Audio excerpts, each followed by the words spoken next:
آپ نے ارشاد فرمایا اپنی بیویوں کے لیے زیب و زینت اختیار کرو، میں قربان جاؤں۔ میں تو آپ کو نبی کا دین بتا رہا ہوں، آپ کہتے تو دین بڑا اوکھا کام، بیوی واسطے چنگے کپڑے پاؤنا اوکھا کام۔ میرے نبی نے کہا اپنی بیویوں کے لیے زیب و زینت اختیار کرو۔ سبحان اللہ۔ عورتوں سے کہا، واہ واہ، قربان جاؤں، اشارتاً ہمیں مردوں کو صراحتاً، عورتوں کو اشارتاً، اپنی بیویوں کے لیے زیب و زینت اختیار کرو۔ بنو اسرائیل میں زنا اس لیے پھیلا کہ مردوں نے بیویوں کے لیے زیب و زینت چھوڑ دی تو وہ غیر مردوں کی طرف مائل ہو گئیں۔ اور پھر عورتوں کو فرمایا کہ خامدوں کے لیے تیار ہو۔ کیسے؟ آپ نے فرمایا جنت کی حور اپنے خامند کے لیے ایسے تیار ہوگی جیسے ام سلمہ میرے لیے تیار ہوتی ہیں۔ سبحان اللہ، سبحان اللہ۔ ابھی عورتوں نے شادی پہ جانا ہو تو بیچارے مرد دی مصیبت آئی ہوندی ہے، وہ ترائے جتیاں تروٹ جاندیاں کپڑے ڈھو ڈھو کے، اور خامند کے لیے تیار ہونا ہو تو انہوں موت پہ جاندی۔ اپنے خامدوں کے لیے تیار ہو ورنہ وہ اور عورتوں کی طرف مائل ہو جائیں گے۔ یہ اس میں خفیہ پیغام ہے۔ میرے نبی حیا والے ہیں، پاکیزہ زبان، پاکیزہ ذات۔ مردوں کو صراحتاً فرما دیا اپنی عورتوں کے لیے تیار ہوا کرو۔ بنو اسرائیل میں اس وجہ سے فحاشی پھیلی۔ اور پھر اشارتاً جنت کی حور اپنے خامند کے لیے ایسے تیار ہوتی ہے جیسے ام سلمہ اللہ کے رسول کے لیے تیار ہوتی ہیں۔ جب حضرت فاطمہ رضی اللہ تعالیٰ عنہ کی شادی ہوئی اور نکاح ہو گیا اور رخصتی 1 ماہ بعد، 2 ماہ بعد، 6 ماہ بعد، 1 سال بعد یا فوراً، یہ ساری روایات ہیں، لیکن زیادہ صحیح ہے کہ کچھ عرصے بعد رخصتی تھی، فوراً نہیں تھی۔ تو جب حضرت علی نے آ کے رخصتی کا مطالبہ کیا حضرت ام ایمن کے ذریعے سے، تو آپ نے حضرت حفصہ اور حضرت ام سلمہ اور حضرت عائشہ ان تینوں سے فرمایا کہ تم جانتی ہو نا میری بیٹی فاطمہ مجھے کتنی محبوب ہے، میری بیٹی کو دلہن بناؤ۔ اللہ اکبر، میری بیٹی کو تیار کرو۔ یہ میں دین بیان کر رہا ہوں، بے پردگی نہیں، بے حیائی نہیں، زیب و زینت میرے دین کا حصہ ہے، میرے نبی کی شریعت ہے۔ میرا نبی خوبصورت دین لے کر آیا ہے، ایک خوبصورت زندگی لے کر آئے ہیں۔ پتہ نہیں ہم نے کہاں سے عجیب و غریب دین کے فلسفے نکال لیے ہیں۔ سبحان اللہ، قربان جاؤں۔ آپ نے کہا جابر شادی کی؟ کہا جی کی۔ کہا کماری سے کہ بیوہ سے؟ کہا جی بیوہ سے کی۔ کہا اللہ بکرن فتلاعبک وتلاعبها، ارے تو نے کماری سے کیوں نہ کی؟ وہ تجھ سے کھیلتی تو اس سے کھیلتا۔ میں اپنا میرے نبی کا دین بیان کر رہا ہوں۔ آپ کیا سمجھنا صرف رمضان کے روزے رکھنا دین ہے؟ ہاں وہ دین ہے، بہت بڑا حصہ ہے دین کا۔ عبادت میرے دین کی بیس ہے، بیس ہل گئی تو ساری عمارت گر جائے گی۔ نماز نکل گئی، روزہ نکل گیا، زکوٰۃ نکل گئی، حج نکل گیا، پیچھے کیا رہ گیا؟ ساری عمارت ٹوٹ گئی۔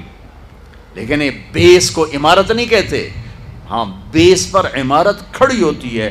میں عمارت کے کچھ خد و خال بتا رہا ہوں، کچھ نقش و نگار بتا رہا ہوں کہ میرا نبی دین کی عمارت ہمیں کیسے دے کر گئے۔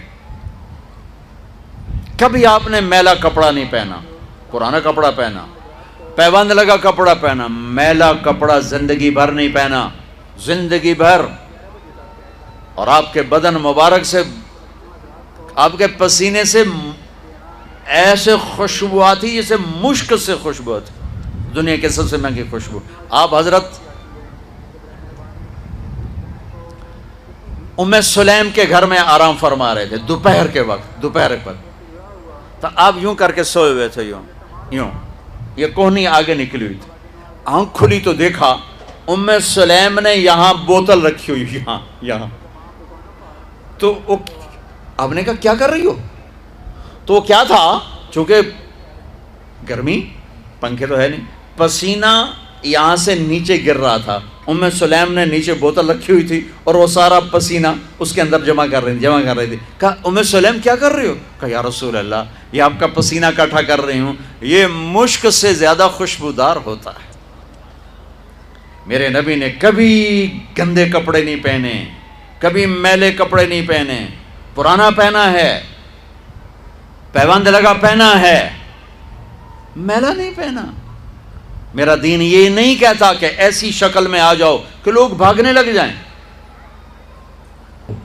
سب سے زیادہ عزت اہمیت دو. شادی کے بعد ماں باپ کا حق پیچھے، بہن بھائیوں کا حق پیچھے، حتیٰ کہ اولاد کا حق بھی پیچھے ہے اور خاوند کا حق پہلے ہے.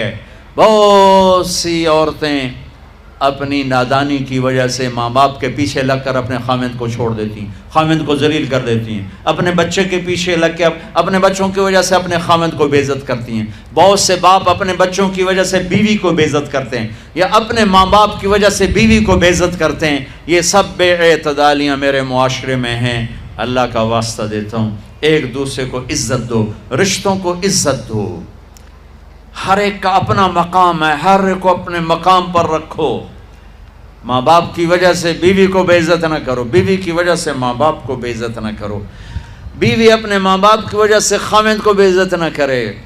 یہ وہ رشتہ ہے جس میں اولاد بھی نہیں داخل ہو سکتی. اولاد کو بھی پیچھے کیا گیا ہے خاوند اور بیوی کے رشتے میں. اور یہ وہ رشتہ ہے جس سے میرے اللہ نے اپنی نشانیوں میں سے ایک نشانی بتایا ہے. ایک نشانی، من آیاتہ ان خلقکم من تراب. میں ٹپس پڑھتا ہوں آیات کے، ساری آیت نے. میری بہت بڑی نشانی تو میں مٹی سے بنایا. واقعی نشانی ہے نا بھائی؟ ارے بولو. من آیاتہ خلق السماوات والارض. میں نے ایک آیت چھوڑ دی، بعد میں پڑھوں گا. میری بہت بڑی نشانی زمین آسمان کا بننا. واقعی بہت بڑی نشانی. من آیاتہ منامکم باللیل والنہار. میری بہت بڑی نشانی تمہارا سو جانا اٹھنا. واقعی بہت بڑی نشانی. من آیاتہ یریکم البرق خوفا وطمعا. میری بہت بڑی نشانی بادل، بجلی، گرج، بارش. واقعی. من آیاتہ ان تقوم السماء والارض بامرہ. میری بہت بڑی نشانی زمین آسمان کھڑے ہوئے ہیں. من آیاتہ ان یرسل الریاح مبشرات. میری بہت بڑی نشانی کہ گرم ہوائیں ایک دم ٹھنڈی ہو کر بادل لے کر آتی. اب میں وہ آیت پڑھتا ہوں جو میں نے چھوڑ دی تھی، اور جو شاید آپ نے اس اینگل سے کبھی سوچا نہ ہو کہ اللہ کس چیز کو اپنی نشانی کہہ رہا ہے اور کتنی بڑی بڑی نشانیوں میں اس کو لا رہا ہے. میری بہت بڑی نشانی مٹی سے بنایا، میری بہت بڑی نشانی زمین آسمان بنایا، میری بہت بڑی نشانی جاگنے سونے کا سلسلہ بنایا، میری بہت بڑی نشانی بارش، بجلی، گرج، چمک، میری بہت بڑی نشانی زمین آسمان کا تھمے رہنا، میری بہت بڑی نشانی ہواؤں کا بادل لانا. اب سنو، من آیاتہ ان خلق لکم من انفسکم ازواجا لتسکنوا الیہا وجعل بینکم مودۃ ورحمہ ان فی ذلک لآیات لقوم یتفکرون. اللہ اکبر. صرف یہاں یتفکرون کا لفظ اللہ لے کر آئیں کہ غور کرو گے تو پتہ چلے گا نشانی کیا. میرا اللہ کہہ رہا ہے کہ میری بہت بڑی نشانی ہے کہ میں نے خاوند اور بیوی کا رشتہ بنایا. کبھی یہ اس طرف دھیان گیا ہے کہ یہ جو ہم خاوند بیوی بیٹھے ہیں یہ اللہ کی بہت بڑی نشانی کبھی خیال ہے؟ اللہ اکبر. اللہ نے ماں باپ کا رشتہ بنایا، اسے نشانی نہیں کہا. اللہ تعالیٰ نے اولاد کا رشتہ بنایا، اسے نشانی نہیں کہا. اللہ نے دادے پوتے بھی جتلائے، اسے نشانی نہیں کہا. اللہ نے پھوپھی خالہ بھی بتائیں، دادیاں نانیاں بھی بتائیں، اسے اللہ تعالیٰ نے نشانی نہیں فرمایا. نشانی کسے فرمایا؟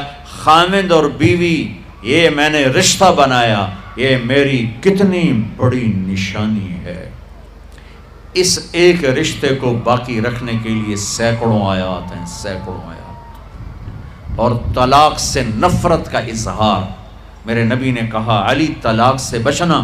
جب طلاق دی جاتی اللہ کا عرش کانپ اٹھتا ہے. ناجائز طلاق، بے جا، ضرورت کی وجہ سے طلاق لی بھی جا سکتی ہے، دی بھی جا سکتی. یہ میں ایک اضافہ کروں گا.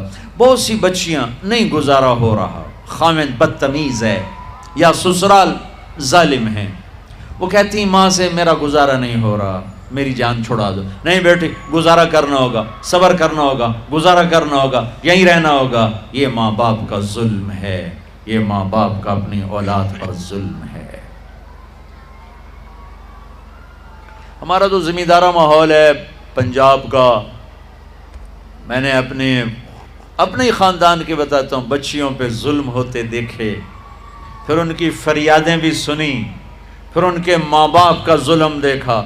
اتھا ہی رہنا ہے، اتھا ہی گزارا کرنا ہے، بس اساں ایک واری تیرا کر دیتا ہے، ہن اساں کوئی نہیں کرنا، پچھا مڑ کے نہ پیاں میں، جویں کرنا ہی کر، ساڈا کوئی ذمہ نہیں.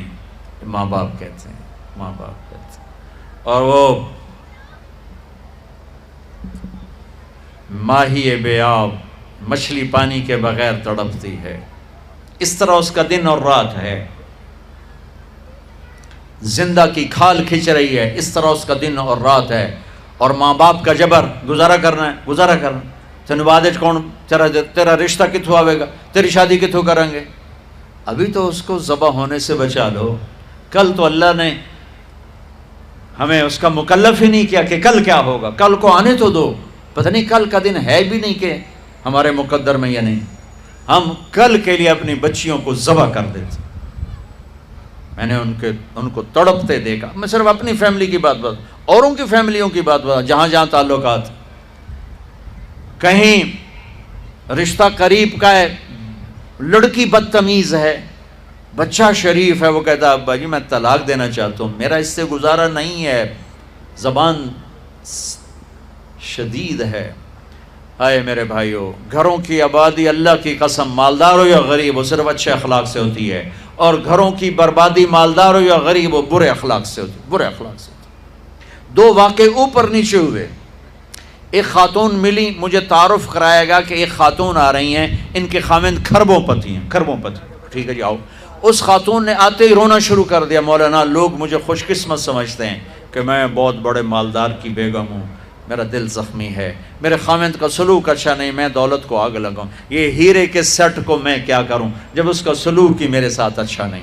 چند دن کے بعد ایک نوجوان ملا. مولانا میں اپنی زندگی سے تنگ ہوں، میری بیوی انتہائی بدتمیز ہے، انتہائی زبان دراز ہے، میں اپنی زندگی سے تنگ آ چکا ہوں، 3 بچے ہو چکے ہیں، طلاق دے نہیں سکتا، میں کیا کروں.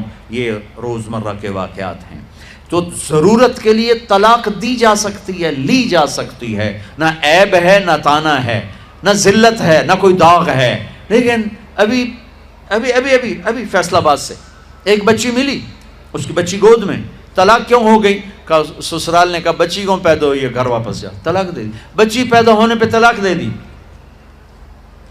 پچھلے ہفتے ملا ہوں، پچھلے ہفتے. کیا قصور ہے جی، بچی پیدا ہوئی طلاق دے دی. اور یہ 3 دن پہلے اسلام آباد میں خاتون ملی کہ سسرال نے گھر سے نکال دیا. کیوں؟ 3 بچیاں گھر سے نکال دی. 3 بچیاں پیدا ہونے پر گھر سے نکال دیا. یہ بھی اسی دیس کی کہانی ہے، یہ بھی اسی دیس کی دکھ بھری داستان ہے. ظلم صرف وہ نہیں جو بھتہ کی پرچیاں آ رہی ہیں اور جو دہشت گردی ہو رہی ہے، یہ گھر جیسے وہ بہت بڑا ظلم ہے، ایسے یہ بھی بہت بڑا ظلم ہے کہ کہیں بچیاں ذبح ہو رہی ہیں، کہیں بچے ذبح ہو رہے ہیں.